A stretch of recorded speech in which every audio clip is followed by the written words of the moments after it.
ಆಡಳಿತ ಪಕ್ಷದ ಶಾಸಕರು ಆರ್ ವಿ ದೇಶಪಾಂಡೆ ಅವರು, ರಾಜು ಕಾಗೆ ಅವರು, ಅನೇಕ ಶಾಸಕರು, ಆಡಳಿತ ಪಕ್ಷದ ಶಾಸಕರು ಇವತ್ತು ತಮ್ಮ ಕ್ಷೇತ್ರದಲ್ಲಿ ಇವತ್ತು ಓಡಾಡದೇ ಇರತಕ್ಕಂಥ ಪರಿಸ್ಥಿತಿ ನಿರ್ಮಾಣ ಆಗಿದೆ. ಕಾರಣ ಸ್ವಕ್ಷೇತ್ರಗಳಿಗೆ ಅಭಿವೃದ್ಧಿಗೆ ಅನುದಾನ ಕೊಡದೇ ಇರುವ ಕಾರಣ.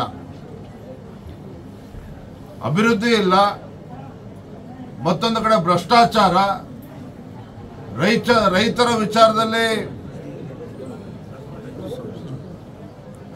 ವಿಚಾರದಲ್ಲಿ ಯಾವುದೇ ರೀತಿ ಗಂಭೀರವಾಗಿ ಯಾವುದೇ ಒಂದು ತೀರ್ಮಾನವನ್ನು ಸರ್ಕಾರ ತೆಗೆದುಕೊಳ್ಳಲಿಲ್ಲ. ರೈತರ ಸಂಕಷ್ಟಕ್ಕೆ ಸ್ಪಂದನೆ ಮಾಡಲಿಲ್ಲ.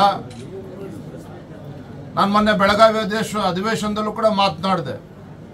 ಗುಲ್ಬರ್ಗಾದಿಂದ ರಾಯಚೂರು, ಗುಲ್ಬರ್ಗ ಏನು ಆ ಭಾಗದಲ್ಲಿ ತೊಗರಿ ಬೆಳೀತಾರೆ.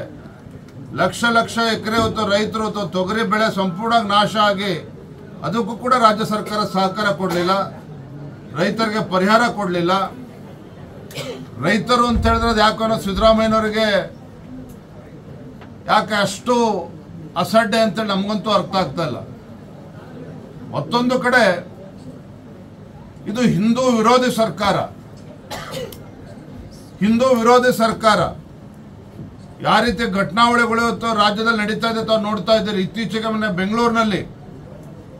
ಬೆಂಗಳೂರು ಮಹಾನಗರದಲ್ಲಿ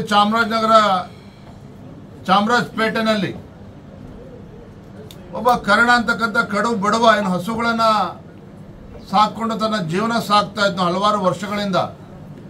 ರಾತ್ರಿ ಬಂದು ಕೆಚ್ಚಲನ್ನ ಕಡಿದು ಇವತ್ತು ಯಾವ ಪುಣ್ಯ ಭೂಮಿ ಮೇಲೆ ಹಸುವನ್ನ ಗೋಮಾತೆನ ಪೂಜೆ ಮಾಡ್ತೀವೋ ಇವತ್ತು ರಾತ್ರಿ ಬಂದು ಈ ರೀತಿ ಘಟನೆಗಳು ನಡೀತದೆ ಅಂತ ಹೇಳಿದ್ರೆ ಎಲ್ಲೋ ಒಂದು ಕಡೆ ರಾಜ್ಯ ಸರ್ಕಾರದ ದುರ್ವರ್ತನೆ ಏನಿದೆ, ಒಂದು ಹಿಂದೂ ವಿರೋಧಿ ನೀತಿ ಏನಿದೆ, ಅಲ್ಪಸಂಖ್ಯಾತ ತುಷ್ಟೀಕರಣದ ನೀತಿ ಇವತ್ತು ಸರ್ಕಾರ ಏನು ಅನುಸರಿಸ್ತಾ ಇದೆ, ಇದರ ಪರಿಣಾಮನೇ ರಾಜ್ಯದಲ್ಲಿ ಇಂಥ ದುರ್ಘಟನೆ ನಡೀತಾ ಇದೆ.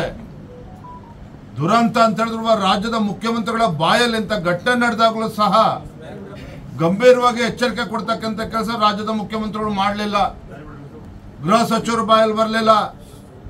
ಯಾರೋ ಅಭ್ಯಪಾರಿಯನ್ನು ತೆಗೆದುಕೊಂಡ್ಬಂದು ಅವನೇ ಇದನ್ನ ಮಾಡಿರೋದು ಅಂತೇಳಿ ಅರೆಸ್ಟ್ ಮಾಡ್ತಕ್ಕಂಥ ಸಾಹಸ ಮಾಡಿದ್ದಾರೆ. ಇವೆಲ್ಲವೂ ಕೂಡ ಅನುಮಾನಗಳು ಕಾಡ್ತಾ ಇದೆ. ಒಟ್ಟಾರೆಯಾಗಿಂತ ಜನ ವಿರೋಧಿ, ರೈತ ವಿರೋಧಿ, ಬಡವರ ವಿರೋಧಿ ಸರ್ಕಾರ ಇವತ್ತೇನಿದೆ ರಾಜ್ಯದ ಜನರ ಇವತ್ತು ಶಾಪಕ್ಕೆ ತುತ್ತಾಗಿದೆ. ಆಡಳಿತ ಪಕ್ಷದಲ್ಲಿ ಈಗಾಗಲೇ ನಾನು ಅನ್ನೋದು ಪ್ರಾರಂಭ ಆಗಿದೆ.